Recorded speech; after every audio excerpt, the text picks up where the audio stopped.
प्रत्यक्षामध्ये परिस्थिती वेगळी आहे आणि ती संवेदनशील माणसांना कदाचित लवकर ऍक्सेप्ट करता येत नाही। परंतु हे वास्तव आपल्या आता लक्षात आलेलं आहे की 2022 मध्ये पक्ष फुटला, 2022 पासून वेगवेगळ्या प्रकारच्या केसेस होत राहिल्या आणि सर्वोच्च न्यायालयामध्ये तारीखवर तारीख सुरू आहे। त्याचं दुःख आणि शल्य आपल्या सगळ्या भारतीय लोकांना असलं पाहिजे, म्हणजे ते राष्ट्रवादी काँग्रेसला, शिवसेनेला किंवा विरुद्ध जे कुठलेली शिवसेना आहे किंवा राष्ट्रवादी आहे त्यांना ते दुःख किंवा आनंद असण्याचं कारण नाही आहे। नागरिक म्हणून आपल्या सगळ्यांचा विषय आहे की इतक्या विलंबाने न्याय होणं हे काही चांगलं लक्षण नाही। आपल्या न्याय व्यवस्थेची प्रकृती तपासण्याची गरज आहे, सामूहिकरित्या याच्यावर उपाययोजना शोधण्याची गरज आहे। कोर्टानं अगोदर आम्हाला सांगा की काय सांगितलं, म्हणजे की नेमकं सुनावणी किती तारखेला होणार, किती वेळेमध्ये होणार आणि कोणतं अगोदर प्रकरण घेतलं जाणार आणि दोन्ही पार्टीचं घेतलं जाणार काही। तर याच्यामध्ये मुख्यतः शिवसेनेचं पक्षचिन्ह आणि शिवसेना नाव या संदर्भात निवडणूक आयोगाने दिलेला जो बेकायदेशीर निर्णय आहे तो चॅलेंज करण्यात आलेला आहे ते प्रकरण, अपात्रतेचं प्रकरण शिवसेनेचं, राष्ट्रवादीचं अपात्रतेचं प्रकरण आणि पक्षचिन्हाचं प्रकरण, या सगळ्या चारही प्रकरणांची सुनावणी एकत्रित 21 तारखेला म्हणजे 21 जानेवारीला होणार आहे। आणि त्यासाठी किती वेळ लागेल असं विचारल्यावर संयुक्तिकपणे या दोन्ही प्रकरणांची मांडणी करण्यासाठी एका बाजूला 3 तास आणि दुसऱ्या बाजूला 2 तास असे 5 तास देण्यात आले, पण त्याच्यामध्ये थोडीफार वेळेची वाढ होईल तरी चालेल असं सुद्धा न्यायालयाचं मत आहे। त्यामुळे 21 जानेवारीला सुनावणी सुरू होईल हे नक्की झालेलं आहे आणि 21 तारखेला जर सुनावणी सुरू झाली तर त्याच दिवशी ती 5 तासात संपू पण शकते, कारण 11:30 वाजता बरोबर सुनावणी सुरू होणार आहे 21 तारखेला, आणि नाही झाली तर 22 तारखेला ती पूर्ण होईल। पण मग ती आता पूर्ण होण्याची शक्यता जास्त आहे। यापूर्वी सुद्धा न्यायालयानेच अशा प्रकारचे टाइम टेबल दिले की आपण या तारखेला घेऊ, त्या तारखेला सुनावणी होईल, असं मागच्या जवळपास 4 तारखांना न्यायालयानेच सुचवलेलं आहे की आपण ही सुनावणी घेणार म्हणून, पण ती घेतलेली नाही। यावेळेस मात्र टाइम टेबल वेळेचा सुद्धा ठरवला असल्यामुळे आता ही सुनावणी होईल अशी अपेक्षा वाढलेली आहे। शिवसेनेला किती वेळ दिला जाणार आहे आणि अपात्रता आणि हे वेगवेगळं आर्ग्युमेंट होणार आहे का, किती वेळ? शिवसेनेतलं पार्टी नेमन सिम्बॉल आणि शिवसेना एमएलए डिस्क्वालिफिकेशन हे एक आणि एनसीपी नेमन सिम्बॉल आणि एमएलए डिस्क्वालिफिकेशन असं वर्गीकरण होणार आहे का? हो, सुरुवातीला शिवसेनेची सुनावणी शिवसेना पक्षचिन्हा संदर्भात आणि अपात्रते संदर्भात होईल आणि त्यानंतर राष्ट्रवादी काँग्रेसची सुनावणी होईल आणि मग असं एकूण 5 तासामध्ये दोघांचे युक्तिवाद पूर्ण होतील अशी रचना सर्वोच्च न्यायालयाने आज सांगितलेली आहे। ही फक्त सुनावणी होणार आहे, निकालाची प्रतीक्षा पूर्ण करावी लागेल? हो, साधारणतः अशा प्रकरणांमध्ये काय असते की सुनावणी झाल्यावर लगेच न्यायाधीश काही निर्णय देत नाही, त्यासाठी ते रिझर्व करतात जजमेंट देण्यासाठी आणि मग संयुक्तिक असा निर्णय पारित होतो।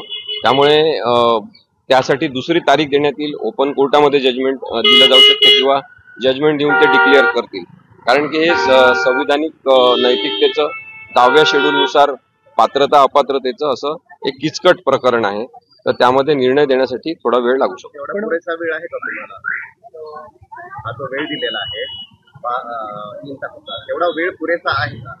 नाही, न्यायालयाने स्वतःच विचारलं तेव्हा आमच्यातर्फे देवदत्त कामत यांनी सांगितलं की आम्हाला 2 तासाचा वेळ पुरेसा आहे, पण मग कोर्टाने सांगितलं की थोडा जास्तीचा वेळ लागेल, 3 तास लागेल असं आपण समजू, आणि असं म्हणून ते एकूण 5 तासाचं शेड्यूल ठरवलेलं आहे। पण या वर्षामध्ये सुनावणी पूर्ण होणार नाही, निकाल लागणार नाही, तुमची अपेक्षा होती की स्थानिक निवडणुकीच्या अगोदर यावर निकाल लागावा?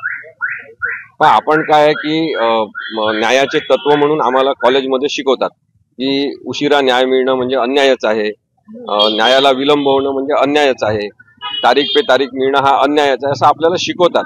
पण प्रत्यक्षामध्ये परिस्थिती वेगळी आहे आणि ती संवेदनशील माणसांना कदाचित लवकर ऍक्सेप्ट करता येत नाही। परंतु हे वास्तव आपल्या आता लक्षात आलेलं आहे की 2022 मध्ये पक्ष फुटला, 2022 पासून वेगवेगळ्या प्रकारच्या केसेस होत राहिल्या आणि सर्वोच्च न्यायालयामध्ये तारीखवर तारीख सुरू आहे।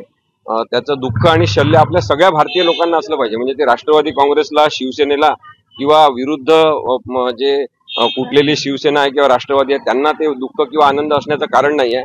नागरिक म्हणून आपल्या सगळ्यांचा विषय आहे की इतक्या विलंबाने न्याय होणं हे काही चांगलं लक्षण नाही। आपल्या न्याय व्यवस्थेची प्रकृती तपासण्याची गरज आहे, सामूहिकरित्या याच्यावर उपाययोजना शोधण्याची गरज आहे। न्यायालयाने सामान्य माणसांची मतं जाणून घेऊन न्यायव्यवस्थेमध्ये सुधारणा करण्याची योग्य वेळ आहे असं मला वाटतं। एकंदरीत आपण बघितलं की या प्रकरणामध्ये ऍटलिस्ट तुमची एवढी तरी मागणी होती की सुनावणी आणि निकाल या संदर्भामध्ये प्रचंड वेळ जात असला तर कमीत कमी शिवसेनेला दिलेलं चिन्ह आणि नाव गोठवावं ही मागणी तरी होती. तीही मागणी तुम्हाला आज मान्य करताना इतके दुःख तुमचं? पण ती मागणी मान्य झालीच नाही. ती मागणी मान्य व्हायला पाहिजे होती. कारण मला वाटतं आपल्या मीडियाशी सकाळी बोललो तेव्हा मी सांगितलं की एखादी निवडणूक अशी पाहायची आहे महाराष्ट्रातल्या मतदारांना आणि नागरिकांना ज्याच्यामध्ये एकनाथ शिंदे शिवसेनेचं धनुष्यबाण आणि शिवसेना हे नाव न घेता लढतील, लढून दाखवतील आणि जिंकून दाखवतील. ते काय होतं त्याचा रिझल्ट हे बघायचं होतं लोकांना. पण आता ते भाग्य महाराष्ट्राच्या लोकांच्या नशिबात नाही. सगळ्या निवडणुका पार पडतील आणि त्याच्यानंतर सुनावणी होईल. आता मगाशी तुम्ही बोलताना एक शेवटचा प्रश्न, मगाशी तुम्ही बोलताना हे क्लिअरली सांगितलं होतं की आज सुनावणी होईल याची शक्यता खूपच कमी, म्हणजे दुसरं आहे, म्हणजे जवळपास होणारच नाहीये, पुढची तारीख मिळेल. 100% तुमचं जे अंदाज तुम्ही वर्तवला होता तो खरा ठरलाय. आता पुढचा तुमचा अंदाज काय वाटतंय? ही सुनावणी 21 तारखेला जरी घेतली आणि तुमचं 2-3 तास किंवा 3 तास किंवा 4 तास कितीही तुमचं जरी ऐकून घेतलं म्हणणं तरी निकाल तो तुमच्या बाजूने येईल. बघा, संविधानिक दृष्टिकोनातून मी विचार करत असल्यामुळे मी हे सातत्याने सांगत आलेलो आहे की या प्रकरणामधला निकाल हा उद्धव बाळासाहेब ठाकरे यांच्याच बाजूनी लागला पाहिजे आणि लागलाच पाहिजे. कारण की संविधान तसं आहे, संविधानाची रचना तशी आहे. 10व्या शेड्यूल मधले जे शब्द आहेत तुम्ही ते बघा, त्याच्यामध्ये अशा प्रकारे पक्ष फोडण्याला अपात्रता ही शिक्षा आहे. आणि पक्ष चिन्ह जे आहे त्या बाबतीत आतापर्यंत वादविवाद झाले तेव्हा निवडणूक आयोगाने पक्ष चिन्ह गोठवलेले आहे. याच्यामध्ये काय अशी विशेषता होती या प्रकरणामध्ये की पक्ष चिन्ह न गोठवता एकनाथ शिंदेना देण्यात आलं? या सगळ्या गोष्टींचा विचार केला ना तर एकनाथ शिंदेच्या विरोधातच निकाल लागणार हे संविधानिक वास्तव आहे, संविधानिक सत्य आहे ते.